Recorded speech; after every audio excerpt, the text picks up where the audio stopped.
Babou is the author of Fighting the Greater Jihad, Amadou Bamba and the Founding of the Miradia of Senegal, 1853 to 2013, which was published by Ohio University Press in 2007. A French translation of the book was released in 2011. His second book, the book we're celebrating today, The Miradia on the Move, Islam, Migration, and Placemaking, was also published by Ohio University Press, and it is a multi-sided project that explores strategies of placemaking among West African Muslim immigrants in Paris, New York City, and cities in West and Central Africa. Babou has published a wide range of articles and book chapters in Africa Affairs, Journal of African History, International Journal of African Historical Studies, Journal of Religion in Africa, Africa Today, and many other journals in the United States and in France, including edited volumes on Sufi Islam, migration, Islamic education, Senegalese politics, and the African diaspora. Outside of Penn, Babou is a key voice in international scholarly meetings on Islam and the transnational migration of West African Muslims across North America and Europe. He was an editor of the Journal of African History from 2011 to 2016. And before I welcome him to the stage, I want to explain that the book is already sold out, but we have a few copies today, and we also have slips of paper that you can get that will tell you how to order this book directly from the press at a discount of 45% and free shipping before November 30th. So please, if you are not able to get a copy, make sure you get that slip of paper so you can get your discount. Without any more delay, Professor Babou.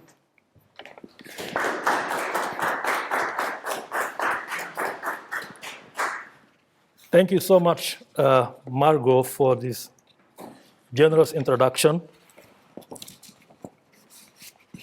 And thank you all for making time for us tonight.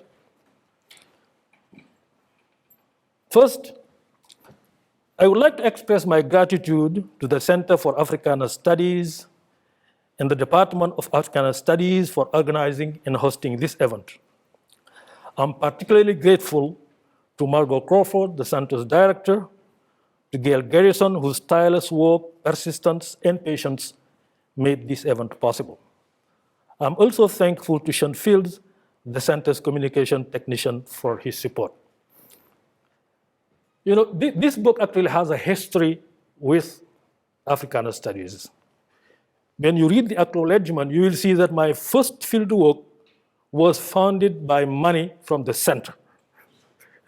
The guy who was then leading the center is right here. I'm sure he didn't forget. My persistence in asking for money because I needed to go out and do field research.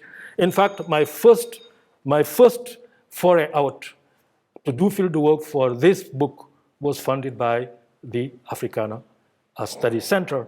At that time, I think it was called African American Studies or something like that. So I'm doubly grateful for the center for kicking out this, but also for hosting it in a manner that allow me to address you in person, something we haven't done for many, many years, and for also having people that I actually interviewed and whose name I'm quoting and whose name are in the footnote and the bibliography here.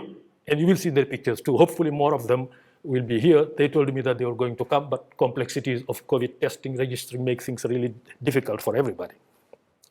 So I would like to start with a brief evocation of the book's biography. The idea of writing this book originated in fieldwork I conducted in central Harlem in the late 1990s. I guess I can remove this. I'm here. I have enough social distancing. So the idea of writing this book originated in fieldwork I conducted in central Harlem in the late 1990s for a seminar paper. I spent a few days in the section of 116th Street between Frederick Douglass and Malcolm X Boulevard, interviewing Senegalese immigrants, visiting their homes and workplaces, and observing street life. I was fascinated by what I saw, the way people dressed and the language they spoke. I could overhear people conversing in Wolof, Fula, Mandingo, Bambara, French, all languages spoken by ethnic groups across West Africa. There were restaurants where you could taste Senegalese and West African staple dishes, such as chebujen, yassa, or mafe.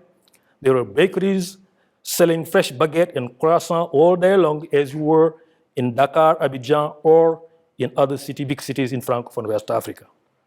Both sides of West 116th Street were lined with stores selling cooking condiments such as palm oil, dried fish, or broken rice, a staple of West African cuisine. Other stores offered religious paraphernalia such as Amadou Bamba's Qasida, Quran, prayer beads or cassettes, VHS or DVDs of recorded religious festivals and lectures.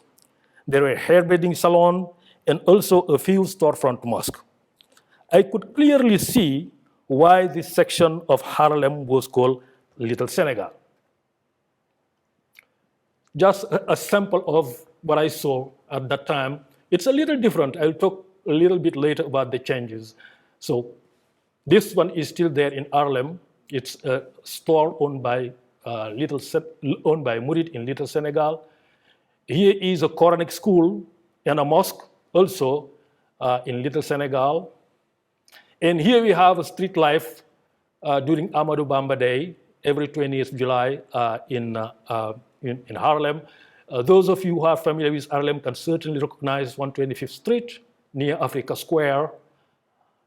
And here is a shop owned by a Murid disciple in Chateau Rouge, Paris. I will come back to this later on.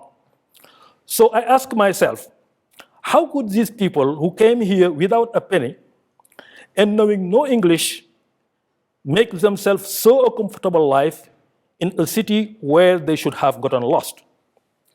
Writing this book was my attempt to respond to this question. But I quickly understood the transnational connections of the people I wanted to study. And my search for answers took me beyond New York City to cities across the US in the East and West Coast, and across the Atlantic Ocean to West and Central Africa, to France, Italy, and Germany. Murid immigrants in New York are embedded in transnational networks that crisscross 3 continents while remaining firmly anchored in their holy city of Touba in Senegal. This double embeddedness contributed to the construction of collective Murid diasporic identity. To reconstruct a history of this diaspora that takes seriously their voices and agency, I needed to reenact the migration journeys of this wayward community. In other words, my fieldwork in New York transformed my understanding of Murid migration and compelled me to write a book quite different from the one I initially planned to write. I realized that for most of the people I interviewed in New York City, the US was the final destination of a journey that has taken them from their villages or small town in Senegal to cities on the Atlantic coast of Africa, and then to Europe. In the book, I offer a graphic narrative of my fieldwork in the United States, across West Africa and Europe. Here is a sample of this graphic narrative. For example, my journey in France, where I went many times to visit Senegalese and Murid diaspora there. And you can see here, these pictures are going to recur. You will see them everywhere. I'll explain later why these pictures are there. You have here a picture of Cheikh Ahmadou Bamba, the founder of the Muridiya. Here you have the Mosque of Touba and the 5th Caliph of the Muridiya. Here you have Sheikh Murtada, whom I will talk about later on. And here you have pictures of the 2nd Caliph of the Muridiya and so forth. So you will see these pictures everywhere, and I will explain the meaning of these pictures. So I'm doing it the wrong side. So here is a Murid store in the Murid art market of Gabon. I talk about this art market, its origin and history, and the struggle that Murid went actually to make the market, and the kind of meaning of the place and why they wanted the market to be where it is. Here is also another Murid business in Gabon, and this is the first jewelry shop in Libreville owned by a Murid disciple. Here also you have the African market of Chateau Rouge. Those of you who are familiar with Paris and the African scene, I see my friend Baraka nodding. This is the hub of African culture and business in Paris. And here you have the celebration of Murid Cultural Week in Brescia, Italy. So this is just a graphic narrative of my fieldwork where I travel and meet people. And here you have a Murid business also in Abidjan, in Trècheville. Mark is from Trècheville, from Abidjan, no very much, but Trècheville. And here is a Murid tailor. This is one of my sources. These two are one of my really important sources actually in Côte d'Ivoire. So, fieldwork then was important for my work because I wanted to tell a story of Murid migration from below and from within. And this is the history that escaped the rigid and overarching framing of migration theory, such as push-pull, and other factors that other master narrative or social change that often overlook individual experiences. By writing a book set in 3 continents, I really confronted a variety of challenges. Of course, there is the economic one, because you need money to travel around, to visit people. You need also connection. You need to know places to go, people to talk to. But these were not my biggest challenge. My biggest challenge were really intellectual challenges. Immigrants' lives are deeply shaped by the national identities, politics, and idiosyncrasies of the countries where they settle. Here, for example, in this book, I deal with 2 countries with completely different migratory tradition. The United States, which, at least until recently, saw itself as a nation of immigrants, open to multiculturalism, and France, which welcomed labor migration, but claim a cohesive national identity and reject communitarism. When you look at the public life of the Muridia in these 2 countries, you clearly see how immigrants' lives actually is shaped by local culture, local policy, and nation-state idiosyncrasies. The Murid in the United States have an extremely vibrant life in public sphere. They have festival, they have procession, they have mosque, they have all things that they just have in Senegal. There is not much different in that sense. When you go to France, it's completely different. Here, religion is removed from the public sphere. It's confined to the domesticity. And people are very careful about how they function in public spaces because French tradition of secularism and anti-clericalism does not welcome religion in the public space. So, to mitigate the constraint of the nation state and write a truly transnational history, then, one must find themes that bridge national borders and sensibilities. In the book, I emphasize 3 principal lines of inquiries to connect the stories of Murid immigrants across national borders. Murid immigrants' effort of placemaking, the enduring connection with the holy city of Touba, and the struggle for belonging. I will focus here particularly on placemaking and the connection with Touba. The Daira, or urban prayer circle, the single most important institution of the Muridia in the diaspora, was central in Murid effort at placemaking. You have here, for example, pictures of the Daira of Philadelphia. This is the Daira of African Americans, which is different from the Daira of Senegalese. And one of them actually is present here. I would like to welcome her. She is sitting there. She's representing her Daira, and I would like to welcome her.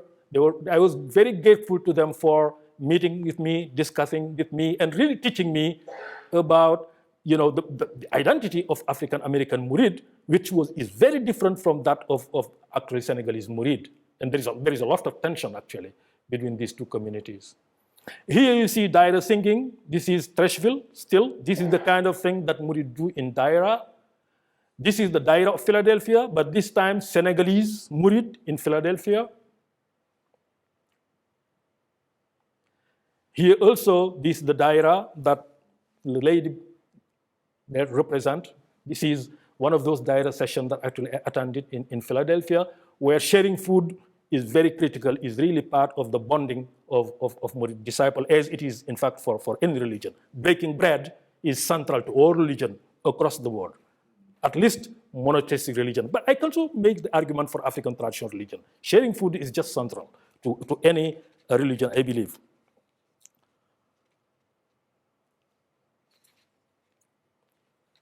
So Murid migrants, like other African Senegalese migrants, rely on overlapping family, ethnic, and occupational networks to find their way to destination abroad. The Daira becomes important in their life once they have settled in foreign soil, giving to the Daira its unique Murid identity. The Daira plays multiple and evolving roles. These roles are defined by the continuous transformation of immigrant communities wrought by naturalization, demographics, family reunion, gender dynamics, and the changing administrative and cultural environment that Murid find themselves in host societies. The Daira first provided a crucible for identity formation and preservation as Murid immigrant transition from seasonal rural-urban migration to permanent resident in cities. For the recently urbanized Murid who originated from different regions of Senegal, belonged to different ethnic groups, practiced different crafts, and lived in distant areas of large cities, the Daira was the incubator of collective identity. Daira meetings and events became sites that helped foster a shared Murid identity that brought disciples together beyond cultural, class, and other differences. However, as Murid consolidated their identity as urbanized citizens, the Daira's role changed. It gradually became an instrument for the promotion and expansion of Murid culture. Daira activities that revolve around private performance of rituals and piety to consolidate brotherhood bond shifted to public display of Murid culture, aimed at ingraining Murid historical memories in urban landscape, turning ordinary city secular space into extraordinary Murid sacred space. In Senegal, Côte d'Ivoire, and Gabon, the transformation of profane urban space into Murid sacred space was achieved by reconstructing, appropriating, and memorializing places associated with Ahmadou Bamba's sacred biography.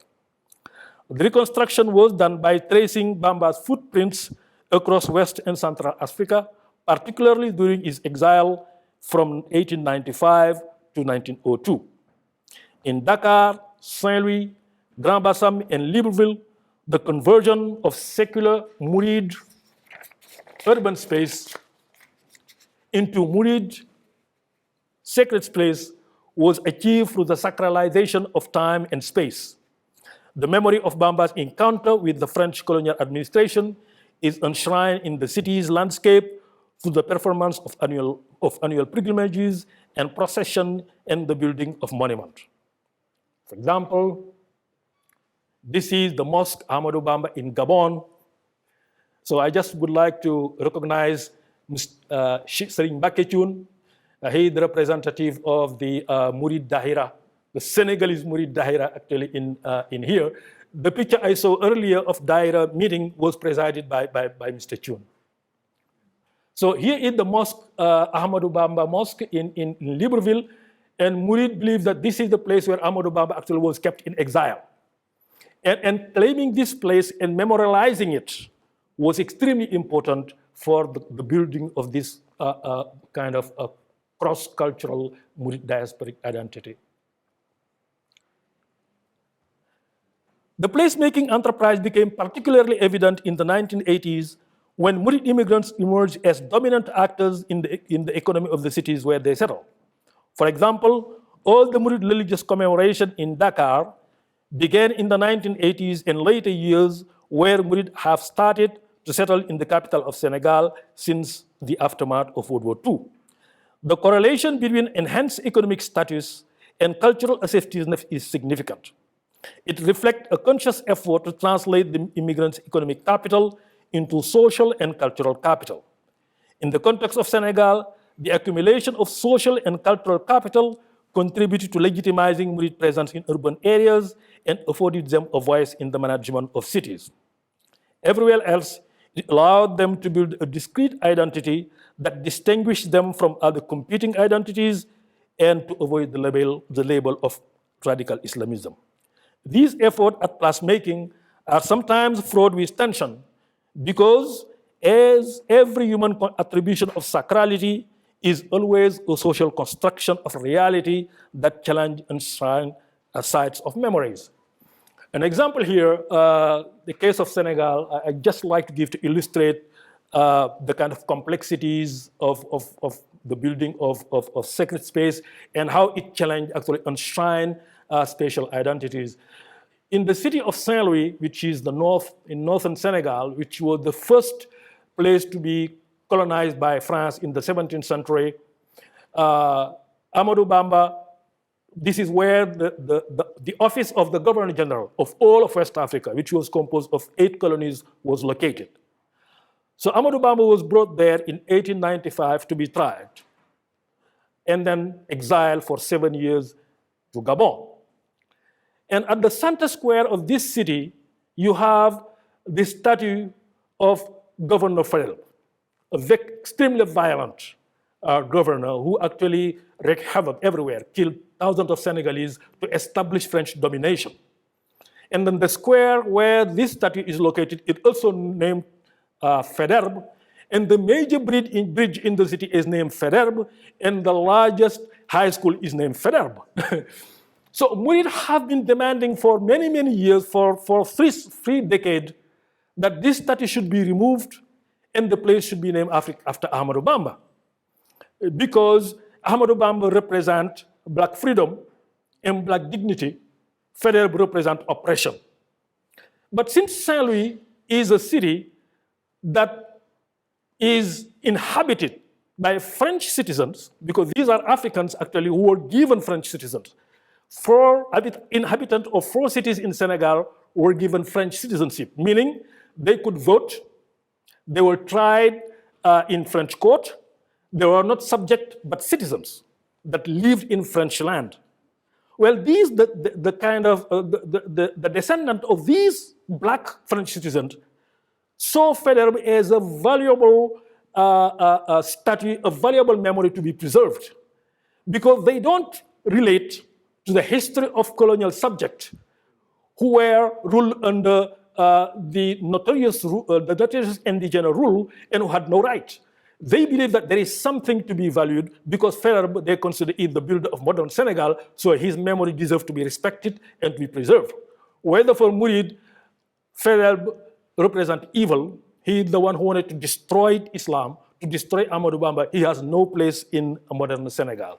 So this is just to give you an example of the nature of this contested site and all this memory that actually dispute landmark and places in order to enshrine modern religious identity. So in the United States and France, where Amadou Bamba's bodily imprint could not be traced, placemaking was achieved through other means. Here, the role of Cheikh Murtada Mbake, the youngest son of Amadou Bamba, was paramount. Cheikh Murtada is right here. This is the picture taken, I believe, maybe around 1990. At his right here, you see David Dinkins. He is the first Black mayor of New York City. At his left, you see Muhammad Balouzi. He is one of the most distinguished African American to convert to the Muridiya, and he was the leader of the Murid, actually, of New York City until he passed away 3 years ago. And here you see Cheikh Mamor Mbake. He is the son of Cheikh Murtala, who is leading the Murid community in the diaspora. And you see him here presenting a poem of Amadou Bamba. The title is Fusti. It's a poem that is dedicated to Mary, the Virgin Mary, and he is here presenting it to Pope Francis in Rome. Here you have also Sheikh Mamor talking to the Murid in the house, Murid house of Prealpino near Brescia in Italy. So you have here the Mosque of Taverny in France, the bibliothèque, the library, and then you have here the Mosque Masalik al-Jinan, which was recently built by Murid in Dakar. And it participated in this contestation of space and claiming of space because Murid were believed not to belong to the city. They were seen by the French as crude Wolof speakers who do not belong to the city. And they were denied the presence in the city for a long, long time until after independence, where they had the right to have their Daira meetings and to function in the public sphere. And my argument is by building this mosque that cost 33 million dollars, these murid were actually asserting their presence in the city and was really claiming a city from which they were ostracized for many, many years. And I think that is the way also that people in Dakar understood it. Remember, people in Dakar, like people in Saint-Louis, were French citizens under colonial rule, and they see these murid as interlopers who don't belong in the city and who should not have been given the right to own this very praised actual real estate, and let alone to build there the largest mosque in West Africa, and I believe one of the largest mosques in Africa, North and South. So let me quickly move, right? I'm a good time-wise, or should I accelerate a little bit? I'm good, okay. Let me go back a little bit. So it was instrumental in helping these, in helping with immigrants. I'm talking here about Cheikh Murtada, imagine way of transforming secular Western space into spiritual murid place, and by doing so, turning the diaspora into home. Cheikh Murtada arrived in the diaspora at the time when murid immigrants were gradually shifting from the status of temporal sojourners to that of citizens of the West. This transformation of murid, the formation of murid families abroad, especially the increasing number of women and children born in the diaspora, required rethinking the role of murid institutions in the diaspora. Until then, these institutions were mostly geared toward consolidating the relationship with the murid leadership in Senegal. Migration was believed to be temporary, and little thought was given to the idea of the formation of a murid citizenry abroad. In the context of a growing community of murid citizens in the West, Cheikh Murtada recognized the necessity of the creation in the diaspora of institutions dedicated to the production and dissemination of Islamic and murid culture. However, he believed that murid in the diaspora had specific needs. These needs included building infrastructure for the education of future generations of murid that have looser ties and less emotional attachment to the holy city and to the leadership in Touba, adapting murid culture to local contexts, and creating bridges with host communities and local political and administrative authorities. These needs were not necessarily aligned with those of the disciple and leadership in Touba, and migrants were best equipped to take lead in addressing them. Historian Mamadou Diouf beautifully captured the centrality of Touba in the construction of murid diasporic identity. I quote, "The murid," he wrote, "is constantly in movement. His stopover point are hotel rooms or overcrowded apartments in the main cities of the world where merchandise is piled up. He is always just stopping off, always in transit, thus erasing the notion of fixed residence. But a center nevertheless remains. Touba, the place of spiritual and economic investment and the desired lasting place for eternity." End quote. Touba, the holy city founded by Cheikh Ahmadou Bamba in the 19th century, is the site of one of the largest religious pilgrimages in the world that take place around the mosque where Cheikh Ahmadou Bamba and his caliph and successor are buried. Okay. Just an idea. This is the mosque right here on a Friday, and this is the mausoleum of Ahmadou Bamba. Okay.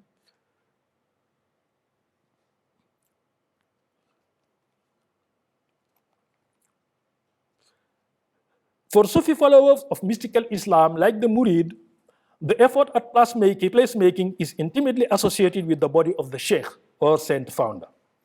The latter is endowed with Baraka, or gift of grace from God, that inhabit his word, clothes, bodily fluids, photographs, and everything he touches or touches him.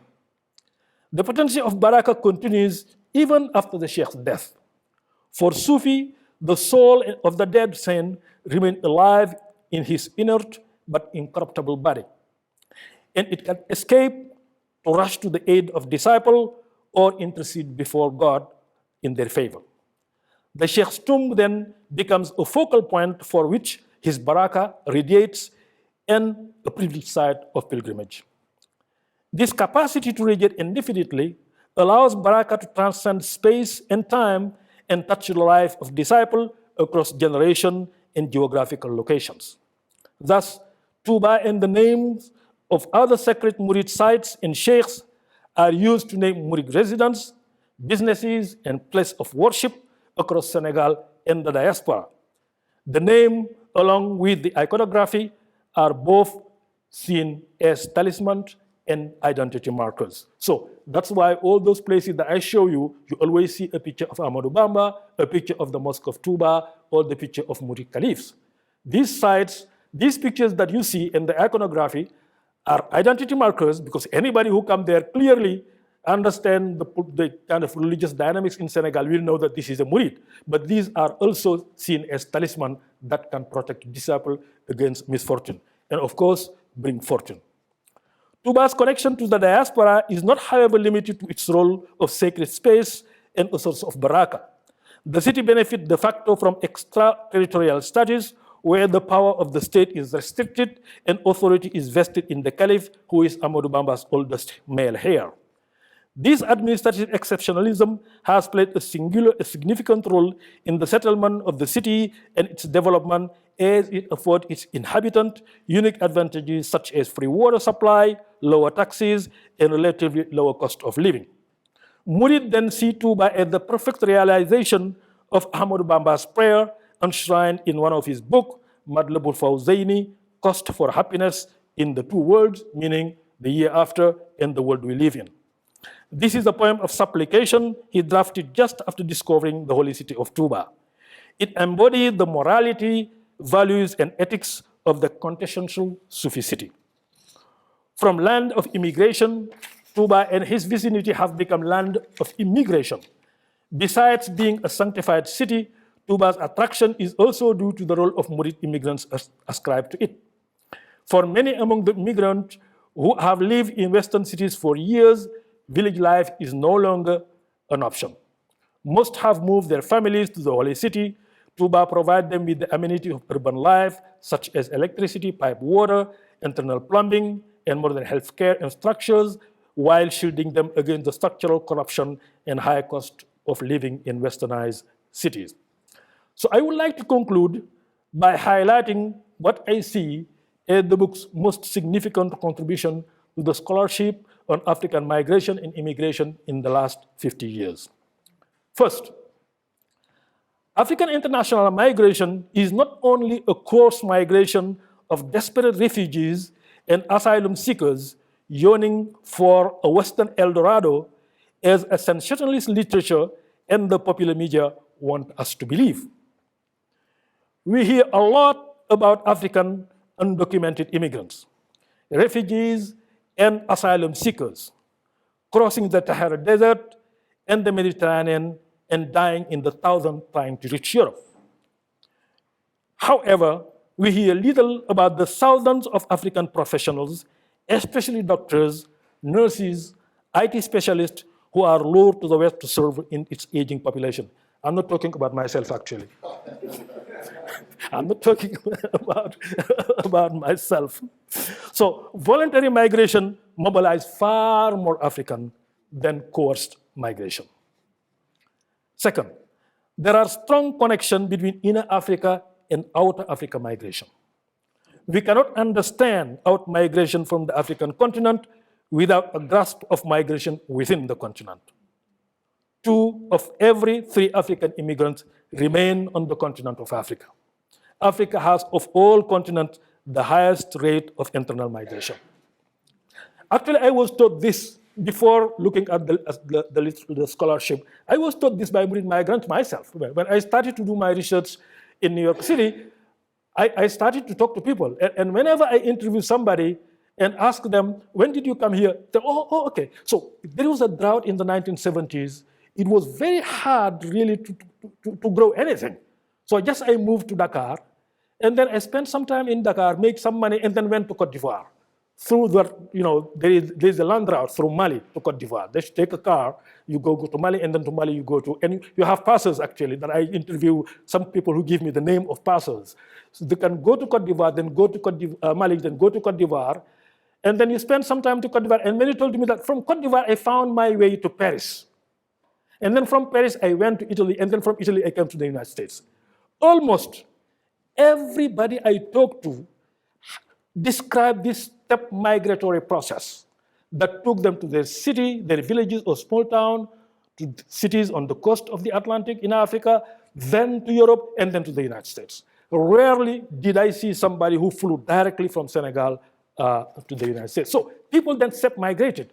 And these kind of global migration are just continuation of migratory network within the continent of Africa itself. So beyond a narrow focus, the third point, beyond a narrow focus on the economy that inform mass studies of migration, I demonstrate the centrality of culture, and especially religion in the life of Murid immigrants. Murids are agents of one might call a vernacular modernity. They form a community that escapes the constraints of the neoliberal world order. Diasporic Murid inhabit a world that was not made for them. The neoliberal world was made to facilitate the circulation of capital and skilled human resources.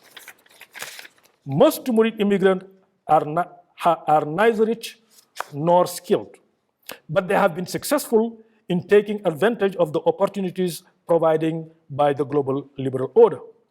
Their ability to refashion and infuse their living space with Murid culture and Murid value is just remarkable.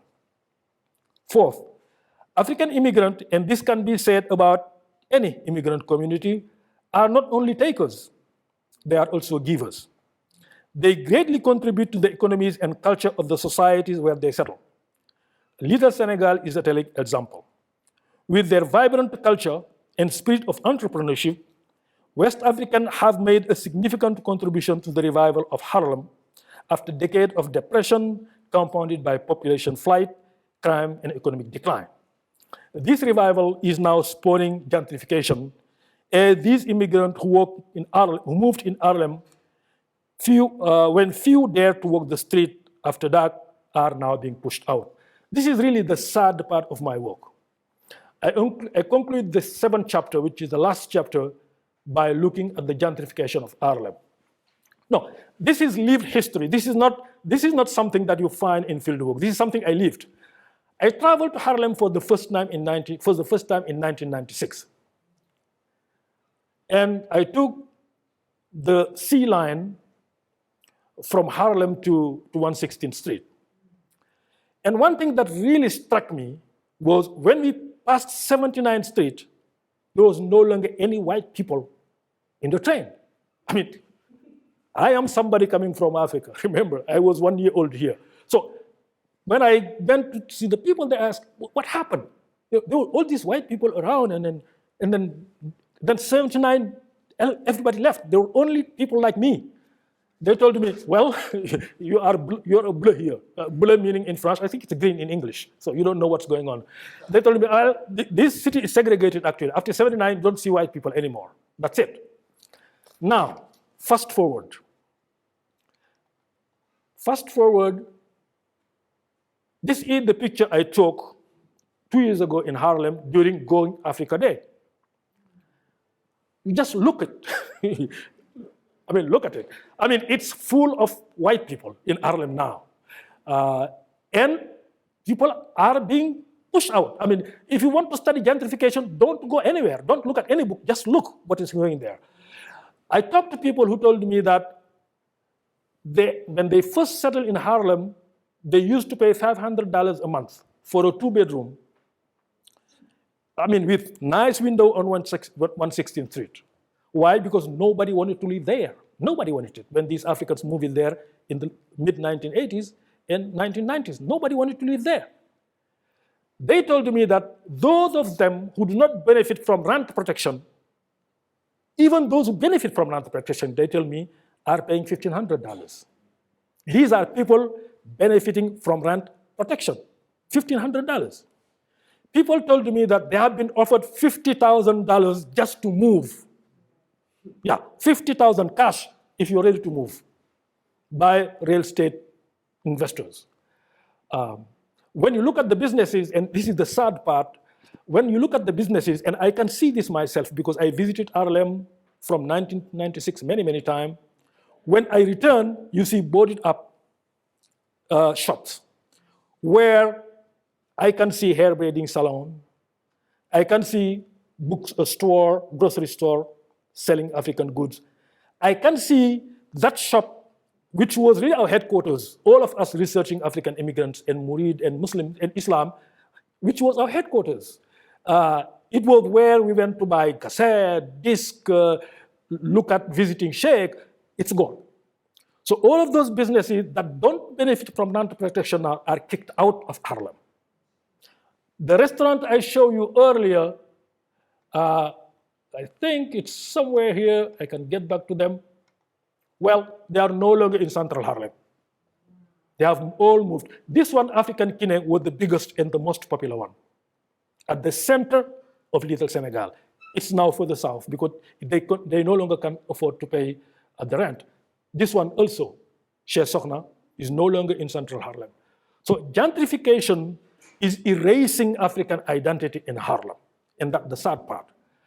The last time that they organized Amadou Bamba Day, Gail Brewer, who is the president of the borough of Manhattan, Bill Perkins, who is also a council member of the city, vowed that they will protect Murid, Senegalese, and African culture in Harlem. Well, I say good luck. Good luck, because I just don't see how it can happen in the context we live in. Of course, Colombia is playing a role there, just as, I don't want to say it, but one big university in the university city is playing a part also, because I live on 40th Street and I know what's happening there too. So the 5th point and the last point, African immigrants, and particularly those of Muslim confession, are not a threat to so-called Western identity. They embody multiple identities that are deployed in different spheres of life: hometown association, ethnic association, religious association, corporate association, but they do not reject Western value, nor are they incapable of adjusting to Western ways of life. They resist wholesale, top-down assimilation that marginalizes or criminalizes their culture, but remain committed to a negotiated cultural integration that recognize their positive contribution to a multicultural host society. Thank you for your attention.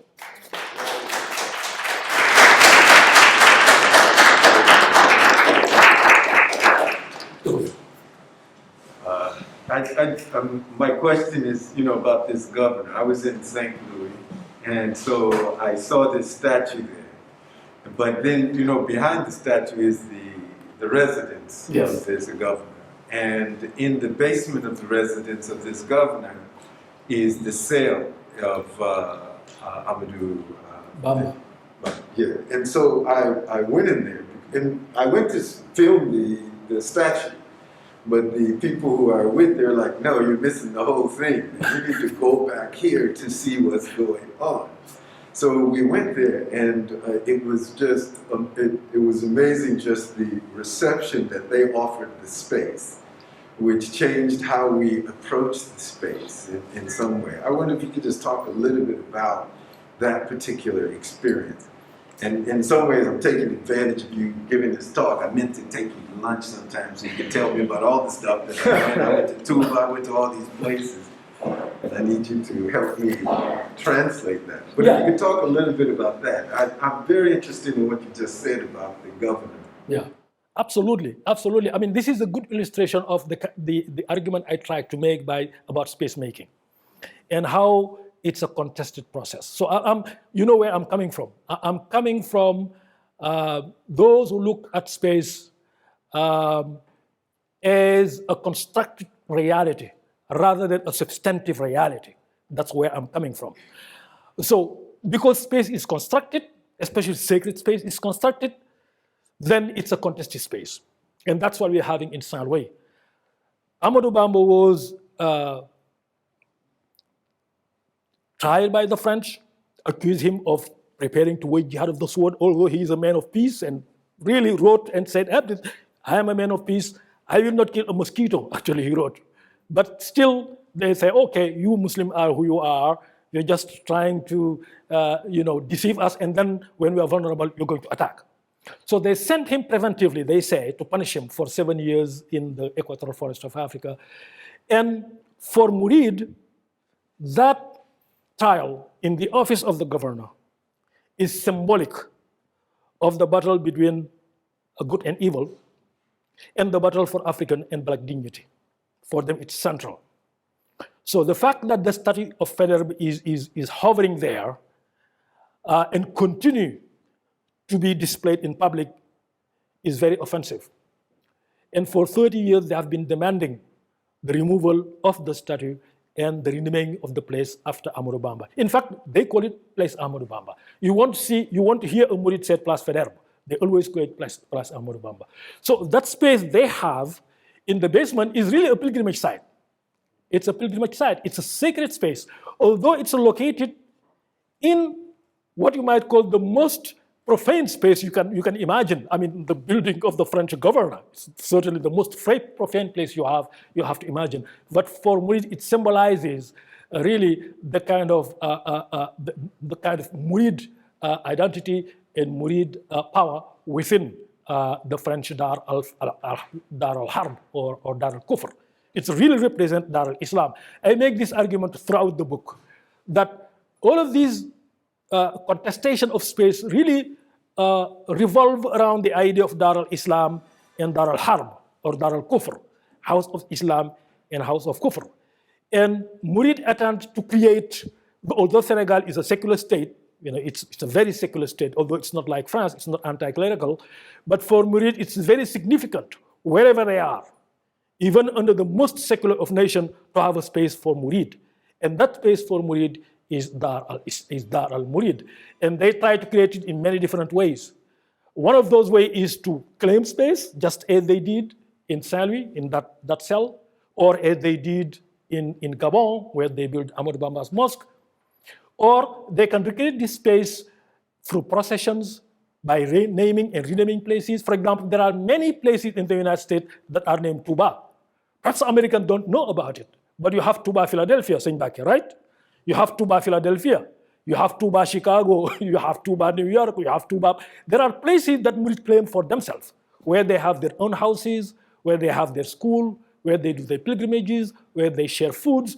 And it's their way of delineating this space of Dar al-Islam for Dar al-Kufr, which actually help them translate secular space into sacred space and create home abroad where they are comfortable living. A quick comment and then a question on the last word that you just said.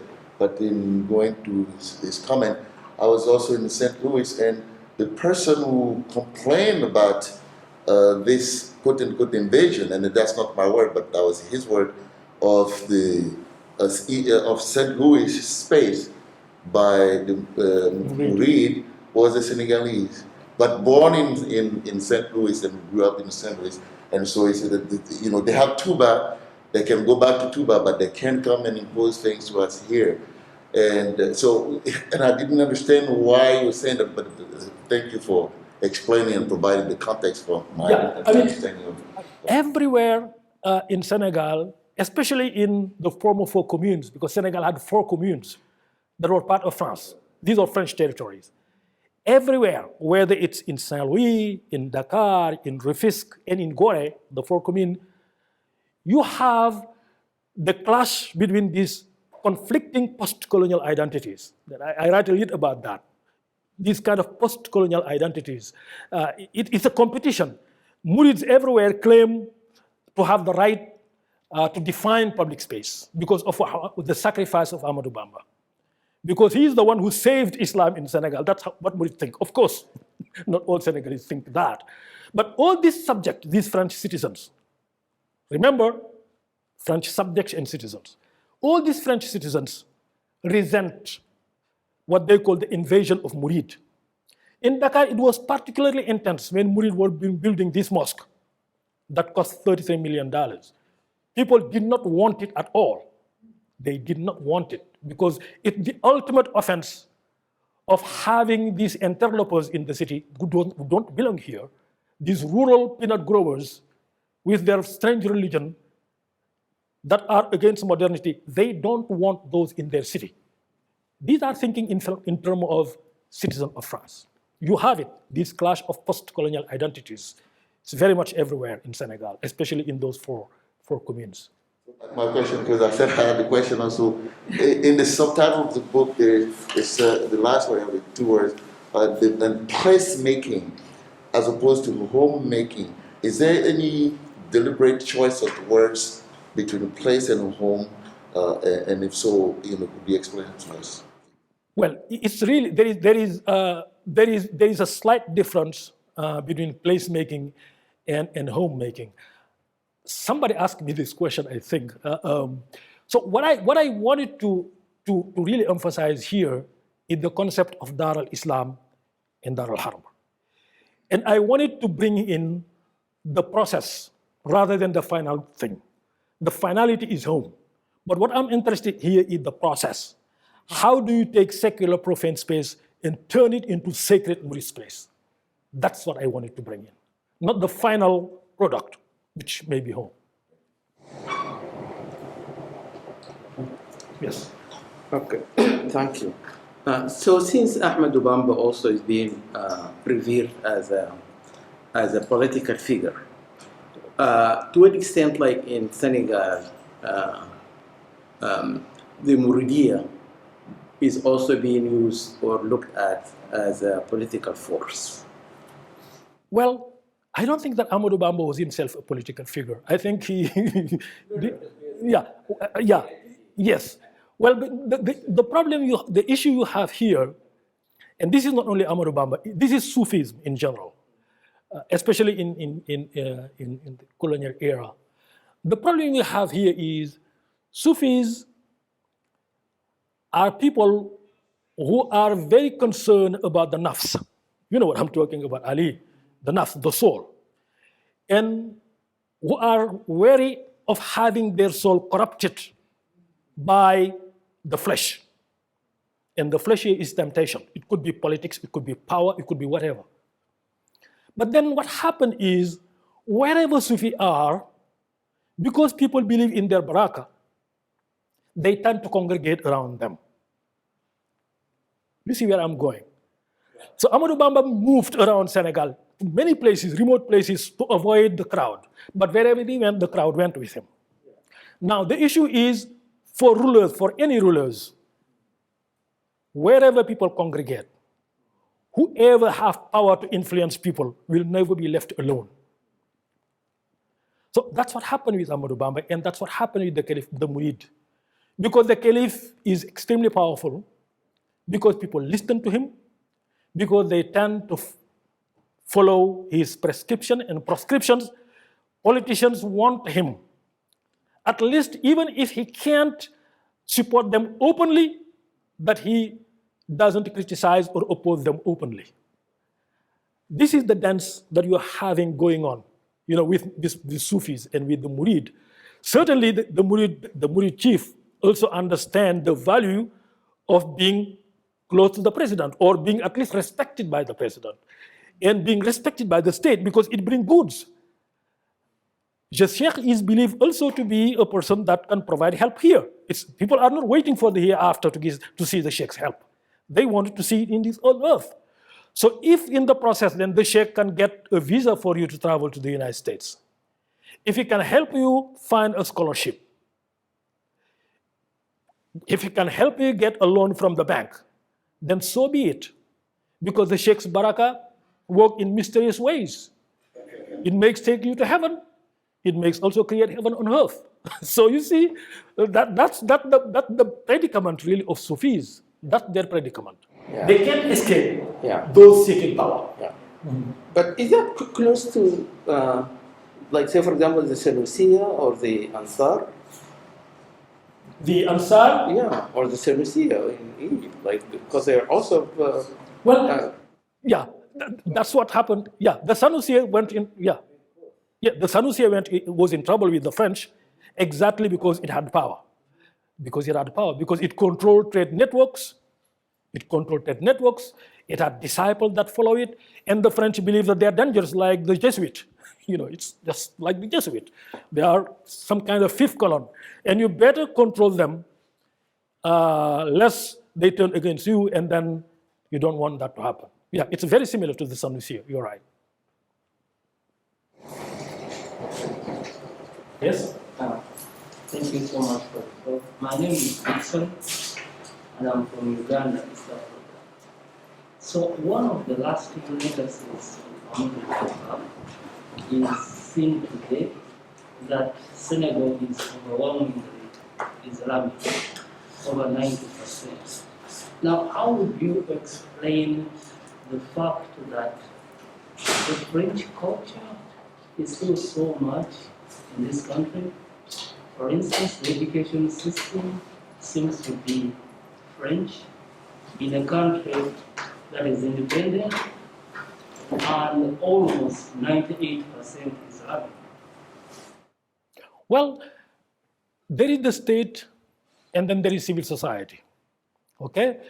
Senegal is a former French colony and it's a secular nation.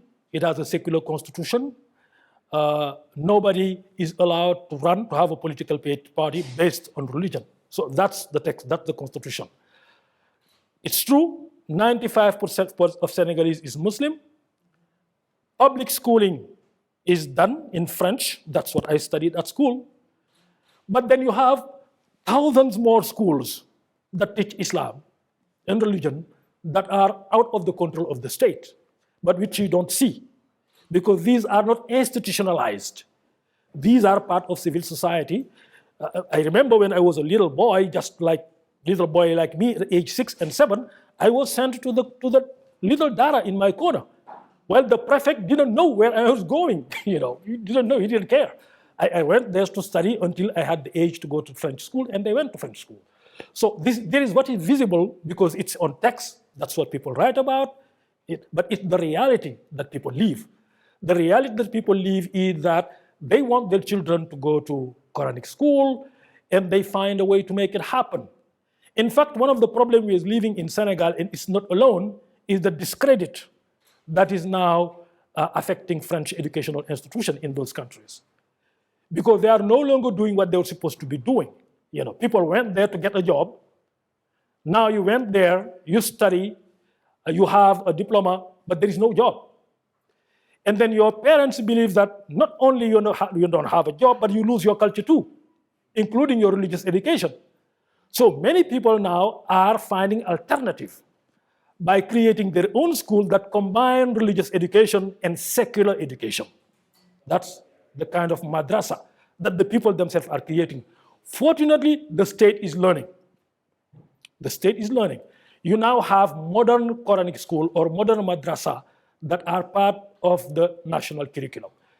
It's an experiment. It hasn't blossomed yet, but at least the state is learning and things are changing gradually.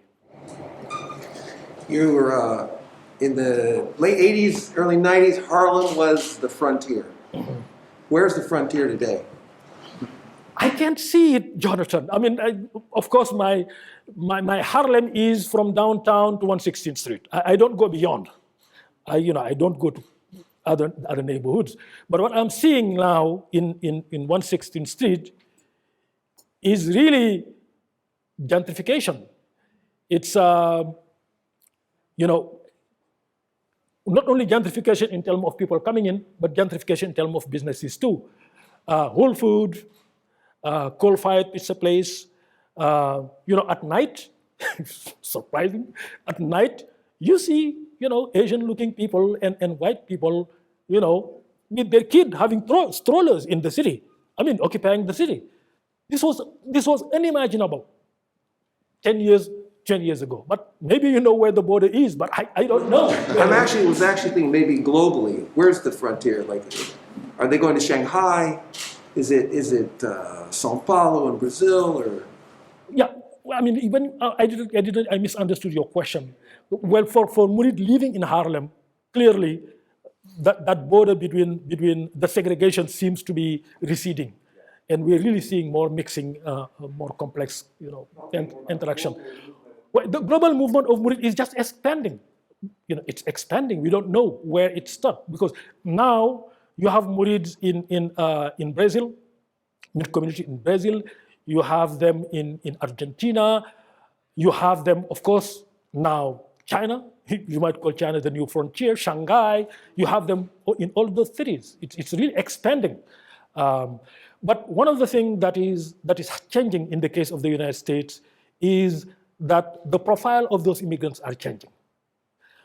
You no longer have the traditional Modu diaspora, the people who really were the pioneers of this migration. These are people educated in traditional Quranic school, these are the people who came here with $40, $20, they don't know what, just hustle to survive. You're seeing more professional now. You see IT people. I mean, my nephew is right here in Canada. He's a PhD in IT. So you're really seeing that happening. You're seeing nurses coming here. You're seeing doctors coming here. It's really a kind of brain drain that is being fueled by discriminatory immigration law that facilitate the pumping of skill from Africa and trying to block those early pioneers of the migration who are not needed because, well, as Donald Trump called them in the 1990s, they create some kind of Istanbul on Sunday in Fifth Street. They don't want them. So, I mean, it's what you're seeing here. The profile is really changing. Just one more quick question. So I went to the mosque in Touba, and there was these guys sitting on the ground, and they were chanting the words of Cheikh, and it sounded very beautiful. And I heard you mention singing. Is this practice also in the diaspora? Absolutely, absolutely. But I show you right here. Here it's in Pealpino. People are singing. They're sitting, on the floor. This is the Murid Daira here, the African American Daira, which I saw earlier. This is the singing session. You see the books here. These are poems written by Ahmadou Bamba, supplication poem praising the Prophet. It's very common among Sufi, actually, this poetry. You think of Rumi, for example, and other well-known Sufi. He is Philadelphia. I don't know if sitting back you can recognize yourself here, but this is the picture that I took during Daira meeting right here. So, I mean, I see this, and of course, Sohana Sultana is here. She's right here. She's right here. Yeah. So this is one of the means by which Murid creates sacred space and carve out sacred space within a secular urban space. Because singing is really stamping the earth with the word of God. This is not my word. It's an anthropologist. It's really stamping space with the word of God. It's really sacralizing space. It's ritualizing space. At the time when these people are singing and reciting, this space no longer belongs to secular American space. It's connected to Murid heavenly space. At that moment, at least it is. And what show you this is the behavior of the people. You don't see them wearing shoes. They are sitting on the floor. I think I have many slides where I show this process of ritualization of space. Of course, library and religious books participate in ritualizing space. But also, you see it here, this is Berlin. Iconography. For example, look, this is the picture of the third caliph of the Muridiyah. Okay? Now, these are pictures of the fifth caliph and the second caliph. These are not innocent pictures for decoration, for beautifying. They do a work. They work. Their work is to turn this secular space into sacred space. That's what they do. They ritualize the space. They make it Murid space. This is a lounge in Memphis, Tennessee, which I visited with the Daira. So these are the different, look at here, same thing. You have this copious sitting space, where people are invited. Maybe a sheikh may visit, or an old person may visit. Then that person could be accommodated here on the couches. But regular disciple will be sitting here. Of course, you don't see any shoe around here. They will be sitting here. That's the expression of modesty, which is central in Sufi identity. Being modest, sitting on the earth. Because one day you're going to return there. Better be close to it. Yes? I'm curious, are there like unique features you notice amongst Murid in comparison to other like groups that are also prominent in Senegal, like Tijan, like that? Yes.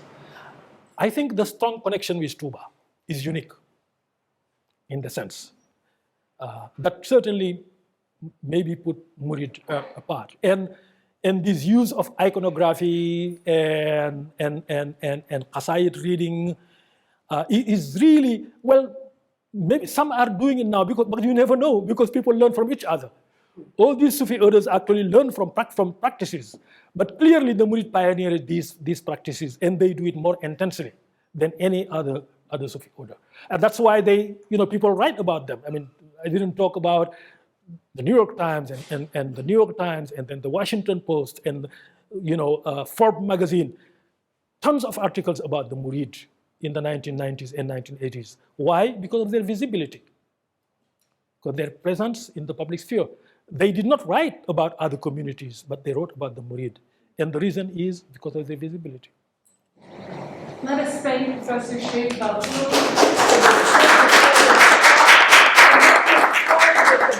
Is already sold out. We do not have more copies, but as you leave on the table, you will see these slips of paper. This will give you all the information you need about the 45% discount. You must have this book. It's entitled The Miradia on the Move, and the book is on the move. So make sure you get this book. Thank you. Thank you so much.